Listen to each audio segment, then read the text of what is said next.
4, 1. Générique. Glory, glory, Man United! Glory, glory, Man United! Match aller d'Europa League, des huitièmes de finale d'Europa League à Manchester United. On recevait à Old Trafford le Betis Séville pour les matchs aller d'Europa League, les huitièmes de finale aller d'Europa League aujourd'hui. Et franchement, après la déroute de ce week-end, on va pas revenir sur la déroute de ce week-end. On l'a tous vu, Manchester United a complètement lâché les armes face à Liverpool. Ils se sont fait déchirer 7-0. C'était un désastre. C'était un film d'horreur pour nous, mancuniens. Mais aujourd'hui, il fallait que Manchester United se reprenne. Il fallait qu'ils se fassent pardonner devant leurs fans, devant leur public. Et c'est ce qui a été fait aujourd'hui à Old Trafford. Comme je le disais, match d'Europa League, allez, les huitièmes de finale d'Europa League se sont déroulés aujourd'hui à Old Trafford et puis on recevait le Betis Séville et carton plein. Carton plein, le match est soldé par un score sans appel de 4 buts à 1. But de Marcus Rashford, l'inévitable. Je vous nomme 9 buteurs, ok? Marcus Rashford, l'inévitable. Bruno Fernandes, bien sûr. Il fallait qu'il se fasse pardonner aussi parce qu'il y a une grosse polémique sur lui au cours du match face à Liverpool. Marcus Rashford aussi sur le match face à Liverpool. Il n'a pas été aussi étincelant qu'il a été durant ces dernières semaines. Donc, but de Marcus Rashford, but de Bruno Fernandes, un but d'Anthony, magnifique but, et puis un but de Wout Weghorst, enfin Wout Weghorst. Je vais commencer par lui sur ce débrief. D'abord, le match en première mi-temps, ça a été vraiment équilibré des deux côtés. Il y a eu des actions d'un côté comme de l'autre. Il y a eu des actions de but de Manchester United. Nos attaquants se sont montrés sur la première action, mais le match était de façon générale, le match était vraiment équilibré. Très équilibré comme match. C'est vraiment dès la deuxième mi-temps. Et quand je regardais la première mi-temps, je me disais, comme Ten Hag a déjà l'habitude cette saison, que dès la deuxième mi-temps, il y aura des changements. Dès la deuxième mi-temps, il y aura de nouvelles personnes qui vont rentrer en jeu. Il y aura d'autres personnes qui vont sortir. Et c'est ça qui était le cas. Dès la deuxième mi-temps, direct, Diogo Dalot était sorti pour mettre Wan-Bissaka à sa place. Et automatiquement, son côté s'est perfectionné. Automatiquement. C'est-à-dire que Ten Hag, il détecte automatiquement ce qui va et ce qui va pas.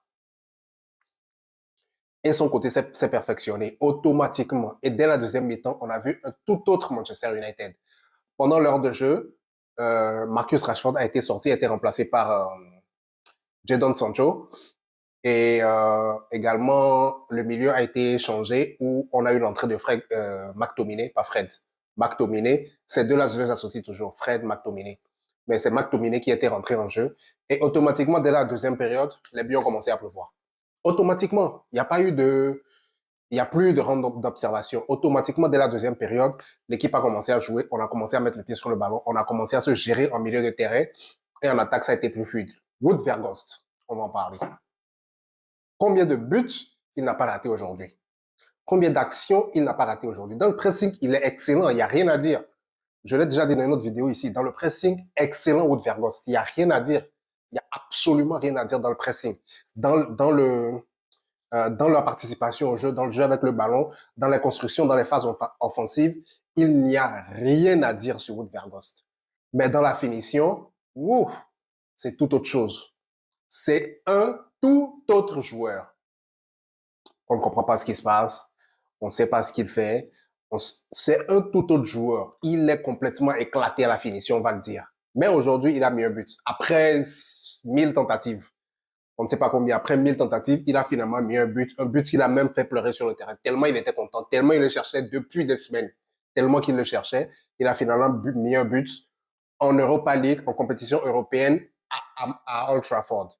C'est vraiment symbolique pour lui et il a célébré de la meilleure des façons possibles. L'autre but, c'est celui d'Anthony. Anthony, sur son côté, franchement, Anthony, il doit se gérer. Il doit se gérer, Anthony. Il ne se gère pas, Anthony. Je l'ai déjà dit dans une vidéo ici aujourd'hui aussi. Anthony ne se gère pas. Anthony, c'est un bon joueur. C'est un fin dribbleur. C'est un bon, en 1 contre 1, tu ne le retiens pas, Anthony. Il a la vitesse, il a la technique, il a tout. mais il ne se gère pas. Son action sur son but aujourd'hui, c'est une action magnifique. D'accord? On va se le dire. C'est une action magnifique. Il n'y a pas à dire. C'est une action magnifique sur son but aujourd'hui. Mais c'est une action qu'il fait à tous les matchs. Et une fois sur, ben, ça rentre une fois sur 5. C'est une action qu'il fait à tous les matchs. Donc, vous êtes d'accord avec moi? Il a mis la même action contre Manchester City quand on s'est pris une raclée face à Manchester City au match aller dans le championnat. Il a mis le même but. C'est une action qu'il fait à tous les matchs. C'est très beau le but. Quand ça rentre, c'est très beau. Mais ça c'est quand ça rentre. Et Anthony, franchement, il doit se gérer. Malgré son but d'aujourd'hui, tout le reste de sa prestation aujourd'hui, c'est pareil que les semaines précédentes. C'est-à-dire qu'il n'y a pas de, il n'y a pas ce truc-là. C'est un Brésilien. C'est que c'est un Brésilien. Il doit avoir ce truc. C'est-à-dire que t'es un Brésilien, t'es sur l'aile, t'es sur l'aile. Forcément, il doit avoir le truc. Le truc, la magie, là. Le truc, tu comprends? Mais c'est pas là. C'est frustrant. À la longue, c'est frustrant. On dit, laisse-lui le temps, laisse-lui le temps, laisse-lui le temps. Mais on est presque à la fin de la saison. On a dépassé le milieu de la saison. Il veut quel temps encore? C'est là. C'est là qu'il doit performer, qu'il doit montrer ce qu'il sait faire. Bref, Anthony, gère-toi. On sait que tu es un bon joueur. Tu nous l'as déjà montré par le passé, notamment à Ajax. Tu détruisais des reins, tu brisais des pères de famille là-bas. Gère-toi. Fais la même chose à United. Les défenseurs en première ligue, oui, ils sont costauds. Oui, ils sont hargneux. Oui, ils te bousculent. Mais fais évoluer ton jeu. Apprends. Joue au football. Comme un Brésilien que tu es. Merci, Anthony. But de Marcus Rashford. Écoute, qu'est-ce que tu veux que je dise autre? Qu'est-ce que tu veux que je dise autre? Écoute, ça fait juste 2 matchs qu'il n'a pas marqué, mais le voilà sur la feuille de but encore. Qu'est-ce que tu veux que je te dise d'autre? Et but de Bruno Fernandes. Franchement, on va pas revenir sur toute la polémique qu'il y a eu avec Bruno Fernandes. Il a lâché son équipe, il mérite pas d'être capitaine, tout ça, tout ce que vous dites là. Sur un match, vous le vilipendez comme si ça a toujours été un mauvais joueur, comme si ça a toujours été un mauvais capitaine. Non, c'est juste sur un match. Oui, c'est un derby qui compte. Oui, c'est un gros derby face à notre ennemi juré, Liverpool. Mais c'est juste sur un match. On va pas revenir dessus, on va revenir faire la polémique. Il s'est fait pardonner aujourd'hui. Toute l'équipe a bien joué, toute l'équipe s'est fait pardonner aujourd'hui devant leur public à Old Trafford et c'est ce qu'on retient. Le match aller a été validé, on attend le match retour, on attend les quarts de finale face à Fulham en FA Cup, on attend le match de dimanche face à Southampton en championnat et ça sera débriefé ici. Merci encore de suivre la chaîne. Ciao.